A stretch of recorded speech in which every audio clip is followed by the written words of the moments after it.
নিশীথ কুমার দাস বিশিষ্ট গবেষক এবং সংঘপন্থী চিন্তাবিদ। তিনি এই মুহূর্তে ভারতীয় শিক্ষণ মণ্ডলের দক্ষিণবঙ্গ প্রান্তের অধ্যক্ষ।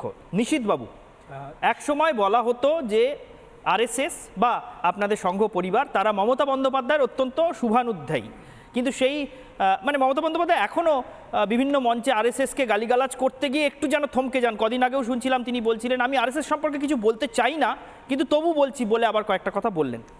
আরএসএসও কি এখনও মমতা বন্দ্যোপাধ্যায় সম্পর্কে সেরকমই কোনো জায়গায় আছে যে কিছু বলতে চায় না, নাকি আরএসএস এবার নিজের পাউন্ড অফ ফ্লেশ মানে নিজের শক্তি দেখাতে শুরু করেছে পশ্চিমবঙ্গে, সেই কারণেই মমতা বন্দ্যোপাধ্যায়কেও আরএসএসের বিরুদ্ধে আস্তে আস্তে মুখ খুলতে হচ্ছে এবং এইভাবে উনি বিজেপি বা সংঘ পরিবারের তৈরি করা ন্যারেটিভের বিরুদ্ধে আত্মরক্ষা করতে করতেই নিজের সময় শেষ করে ফেলছেন, নিজের কথা আর বলার সময় পাচ্ছেন না? কি বলবেন? প্রথমেই বলি যে আরএসএস একটা সমাজসেবামূলক সামাজিক সংগঠন।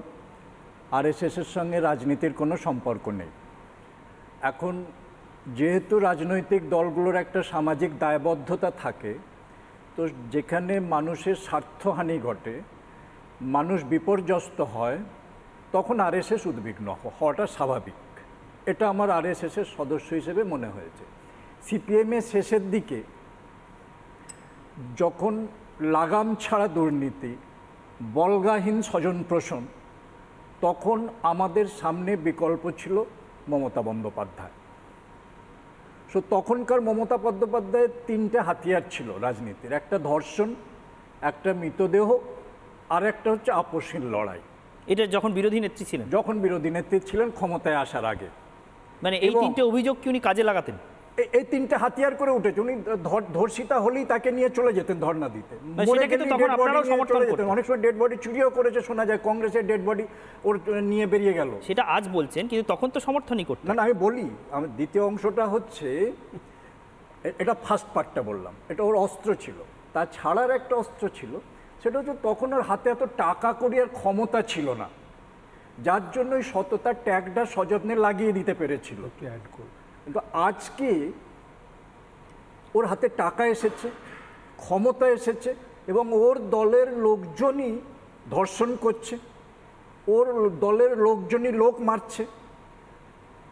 তো আজকে সেই মমতা আর এই মমতার মধ্যে 180 ডিগ্রি তফাৎ। এখন বিষয়টা হলো, সেই সময়ে সিপিএমকে সরানোর জন্য একটা রেজিমেন্টের রাজনৈতিক দল, তাকে সরানোর জন্য যদি আমরা তো মমতার সঙ্গে কাঁধে কাঁধ লাগিয়ে রাস্তায় নেমে তো সংঘ পরিবার কোনোদিন রাজনীতি করে না। এখন সামাজিক দায়বদ্ধতা থেকে, কারণ রাজনীতিবিদদের সামাজিক দায়বদ্ধতা উঠে গেছে। রাজনীতিতে এখন দেখবেন দুর্নীতিদের এবং দুষ্কৃতি দুর্বৃত্তদের মরুদ্যান হয়ে উঠেছে রাজনীতির মঞ্চগুলো। তো যারা জনপ্রতিনিধি হয়ে আসছে, সিপিএম আমলে এই লুটেরা, তোলাবাজ, গুন্ডা, মাস্তান, এদেরকে টিকিটটা দেওয়া হতো না, আর পার্টির সদস্য করা হতো না।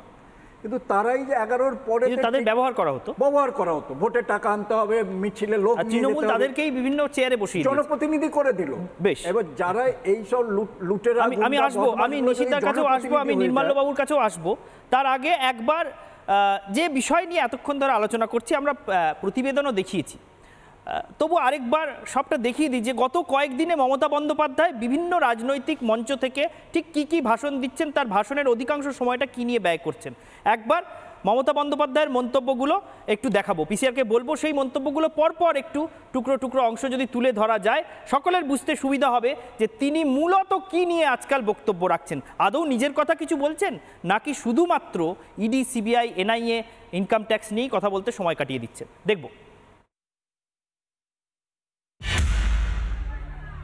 রোজ এনআইএ চলে যাচ্ছে আমাদের যারা ভোট করে তাদের বাড়িতে, সিবিআই চলে যাচ্ছে, ইডি চলে যাচ্ছে। বিজেপি পার্টি এমনি যদি আপনারা যেতেন, বলছেন 400-র ওপর সিট পাবেন, তাহলে কেন ইডি, তাহলে কেন সিবিআই, তাহলে কেন ইনকাম ট্যাক্স, তাহলে কেন রাজ্যের অফিসারদের বদলি করার? এনআইএ আর সিবিআই বিজেপির ভাই, ইডি আর ইনকাম ট্যাক্স বিজেপি কার tax collection funding box. BJP CPI ভাই ভাই, বিজেপি ইডি ভাই ভাই, বিজেপি ছাড়া ওদের কোনো গতি নাই চোর ডাকাতদের। শুনলেন পশ্চিমবঙ্গের মুখ্যমন্ত্রী তথা তৃণমূল চেয়ারপারসন মমতা বন্দ্যোপাধ্যায়ের গত বেশ কয়েকটা রাজনৈতিক সভায় ধারাবাহিক বক্তব্য কি নিয়ে চলছে। নির্মাল্যবাবু এর আগে বলছিলেন দুটো পয়েন্ট অ্যাড করার, ছোট্ট করে নির্মাল্যবাবুর কাছে 30 সেকেন্ডের জন্য আসবে। দেখুন, একটা জিনিস হচ্ছে মমতা বন্দ্যোপাধ্যায়ের সঙ্গে বিজেপির জাস্ট 1% ভোটের ডিফারেন্স আছে লোকসভা নিয়ে 2019-এর। এখন যে জিনিসটা আমার মনে হচ্ছে অ্যাপারেন্টলি এই 1%টা গ্যাপটা বোধহয় কোথাও একটা কমে আছে এবং মমতা বন্দ্যোপাধ্যায় সেটা মানতে রাজি নন, যদিও উনি হয়তো জানেন। হয়তো মমতা বন্দ্যোপাধ্যায় এবার খেলাটাই শুরু করছেন 30 কিংবা 32% থেকে, মানে 10% কমে।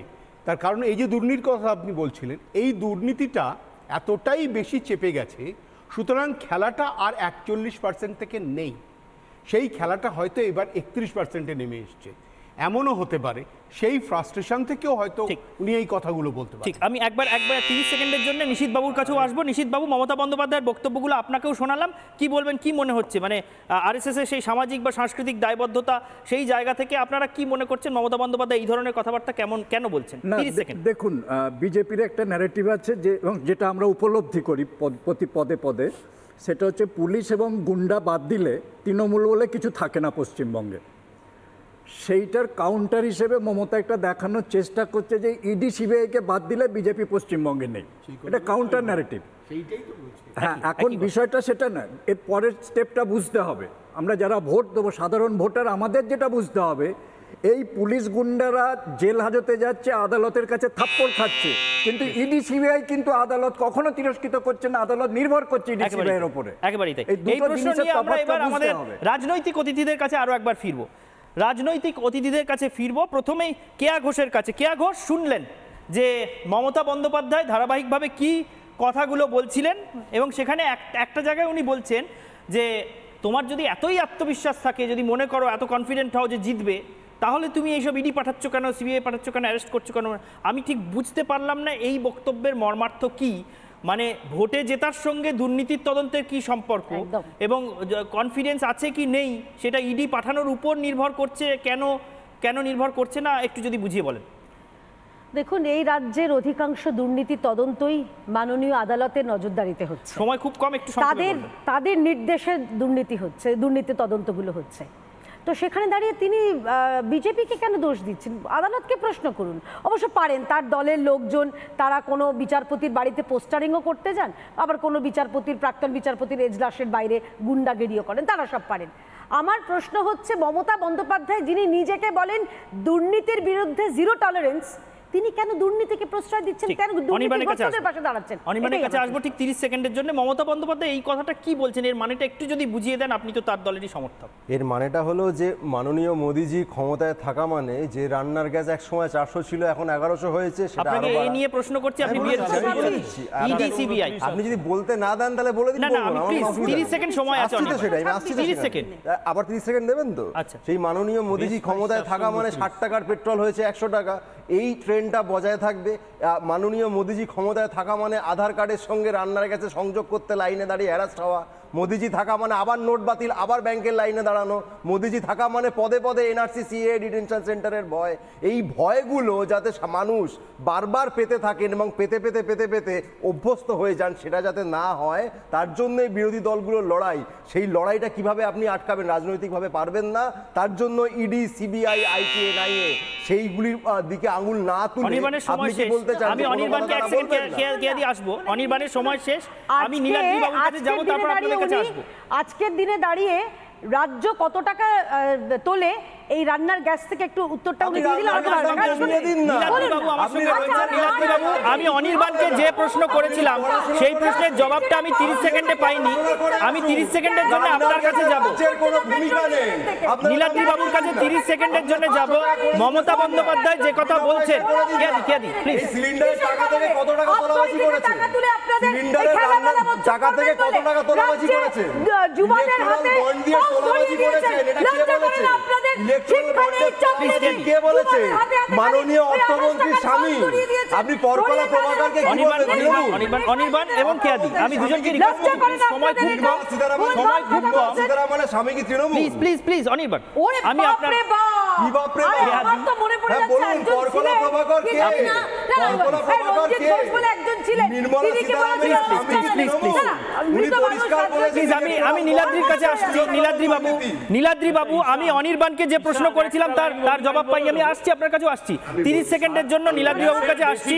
যে প্রশ্ন আমি করেছিলাম সেটার জবাব এখনো পাইনি, যে মমতা বন্দ্যোপাধ্যায়ের এই মন্তব্যের মানে কি, আপনি যদি একটু ব্যাখ্যা করেন যে যদি জেতার ব্যাপারে এতই কনফিডেন্ট হও তাহলে ইডি সিবিআই পাঠাচ্ছ কেন?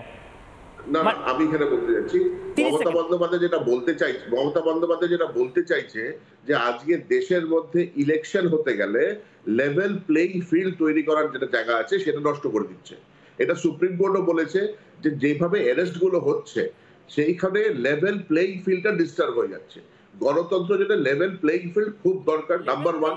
নাম্বার 2, এই যে করাপশনের মানে কি দুর্নীতির বিরুদ্ধে সমস্ত তদন্ত বন্ধ করে দেওয়া? নীলাদ্রি বাবু, আপনি একজন আইনজীবী, প্লিজ বি অনেস্ট, একটু সততার সঙ্গে উত্তর দিন। লেভেল প্লেইং ফিল্ডের মানে কি? লেভেল প্লেইং ফিল্ডের মানে কি দুর্নীতির বিরুদ্ধে তদন্ত স্থগিত রাখা? কাউকে সততার কথা বলবে না ঈশান, প্লিজ, আমি আপত্তি জানাচ্ছি। তৃণমূলকে কোনো সততার কথা বলবে না। আগে এককালে যিনি বলতেন নিজেকে সততার প্রতিমূর্তি, তিনি আর বলেন না। আমি জিজ্ঞাসা করছি লেভেল প্লেইং ফিল্ডটা নীলাদ্রি বাবু মনে হয়নি যখন পঞ্চায়েত ভোটের সময় ভোট লুট হয়েছে, যখন এখানে পুরসভা ভোটে ভোট লুট হয়েছে, তখন মনে হয়নি? আমাদের হাতে সময় খুব কম।